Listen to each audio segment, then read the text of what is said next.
స్వస్థపరచాలి, నీ కుమారుని చదివించాలి, నీ బిడ్డను నీకు ఒక సొంత ఇంటికి కలను నెరవేర్చాలి, నీవు వెనుకున్న బిజినెస్లో సక్సెస్ అవ్వాలి, నీ కూతురికి మంచి సంబంధం రావాలి, నీ కొడుకుకు మంచి సంబంధం రావాలి. ఇవన్నీ ఆయన అనుగ్రహించుకున్నాడు. ఆయన అనుకుంటున్నాడు ఇవన్నీ నీకు చెయ్యాలని. కానీ నువ్వేం చేస్తున్నావు? ఆయన అనుకుంటే సరిపోతుందా? నేను అనుకోవాలి కదా మోకరించాలని, నేను అనుకోవాలి కదా రెండు చేతులు పైకెత్తి ప్రార్థించాలని, నేను అనుకోవాలి కదా యేసయ్యా నా వద్దకు వచ్చండి కాపాడయా అని నేను అడగాలి కదా.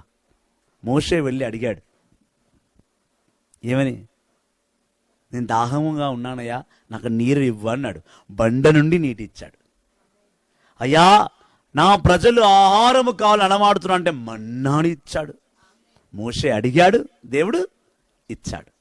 దానియేలు అడిగాడు, సింహాల బోర్డు నుంచి రక్షించుచున్నావా ప్రభువా అని ఆజ్ఞాపించాడు.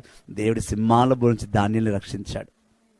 కాలేబు అడిగాడు, ప్రభువా ఈ ప్రజలని కానాను స్థలంలోకి నేను నడిపించాలి, వీళ్ళు రావడానికి సిద్ధంగా లేరు. దేవుడు నడిపించాడు.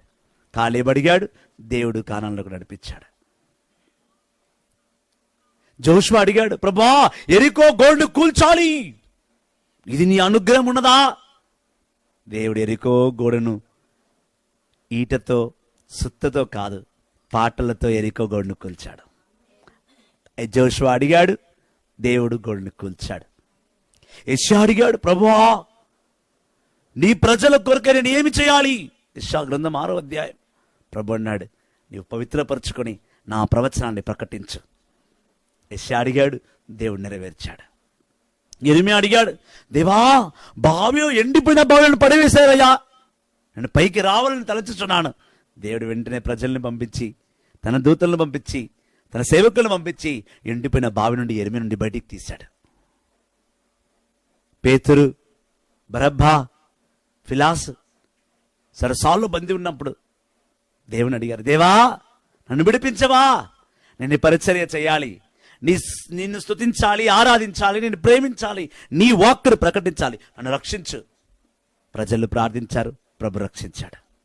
యేసయ్య అడిగాడు, 5 రొట్టెలను 2 చేపలను 5,000 మందికి సమకూర్చయ్యా అని అడిగాడు. దేవుడు వెంటనే 5 రొట్టెలు, 4 లోఫ్ రొట్టె కాదు 5 లోఫ్ రొట్టెలు, 5 లోఫ్ రొట్టెలను దేవుడు 5,000 మందికి పంచాడు. 2 చేపలను 5,000 మందికి ఇచ్చాడు.